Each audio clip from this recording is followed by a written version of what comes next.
नमस्कार, आप सभी का साहित्य संसार यूट्यूब चैनल पर स्वागत है। आज हम इस वीडियो में करुण रस की परिभाषा और उसके उदाहरण समझने का प्रयास करेंगे। करुण रस हमेशा जब व्यक्ति के जो चिर परिचित होते हैं, जो बंधु बांधव होते हैं, जो उनके प्रेमी होते हैं, जो उनके प्रीतम होते हैं, उनके हमेशा के लिए संसार से विदा होने के बाद हमारे अंदर जो वेदना और कष्ट का अनुभव होता है वह करुण रस कहलाता है। आइए देखते हैं। करुण रस अस्थायी भाव शोक, बंधु विनाश, बंधु वियोग और प्रेमी के सदैव के लिए बिछुड़ जाने से करुण रस उत्पन्न होता है। जहाँ पर मिलने की आशा पूरी तरह से समाप्त हो जाती है वहाँ करुण रस होता है। कहने का प्राय यह है कि हमारा जो बंधु बांधव हमें छोड़ कर के हमेशा के लिए चला गया दूसरे परलोक में, वो दोबारा हमसे मिलने नहीं आएगा।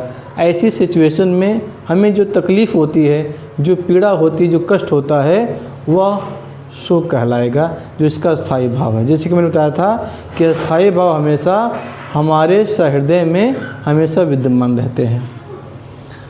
उदाहरण देखिए, पहला उदाहरण देखिए। शोक विकल सब रोवहि रानी, रूप शील सब देख बखाने, करही विलाप अनेक प्रकारा, परही भूमितल बारही बारा। ये गोस्वामी तुलसीदास जी की चौपाई है, जो इनके सुप्रसिद्ध रचना श्री रामचरितमानस के अयोध्या कांड से ली गई है।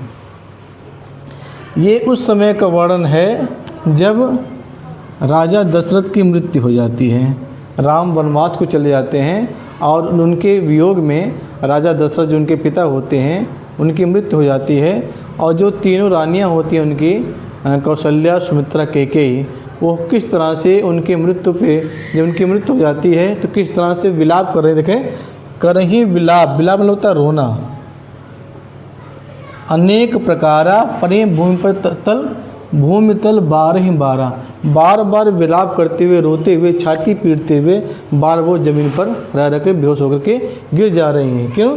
शोक विकल रोवे सब रोवे रानी, यानी अपने पति के शोक में, अपने पति के दुख में, जो हमेशा के लिए उनको छोड़कर चले गए, उसके शोक में सब रानियां जो हैं व्याकुल, विकल मतलब होता है व्याकुल, व्याकुल होकर के सब रानियां रो रही हैं। और रूप शील सब देख बखानी, और उनके जो सौंदर्य था, उनका जो आचरण था और उनकी जो शौर्य था, उसको याद करके वो उनकी बखान करके विलाप कर रही हैं।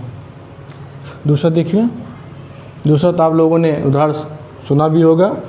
ऐ मेरे वतन के लोगों जरा आँख में भर लो पानी, जो शहीद हुए हैं उनकी जरा याद करो कुर्बानी। इसके जो रचनाकार हैं कवि प्रदीप हैं। ये गीत आप जो है हमेशा जब राष्ट्रीय पर्व हमारे भारत में मनाए जाते हैं तो अक्सर ये गीत आप देखते होंगे 15 अगस्त को, 26 जनवरी को या 2 अक्टूबर को राष्ट्रीय पर्व हैं, और भी जो त्यौहार मनाए जाते हैं राष्ट्रीय पर्व के, उनमें ये गीत जो है ज़रूर आपको सुनाई पड़ते होंगे। तो ए मेरे वतन के लोगों जरा आँख में भर लो पानी, जो शहीद हुए हैं उनकी जरा याद करो कुर्बानी।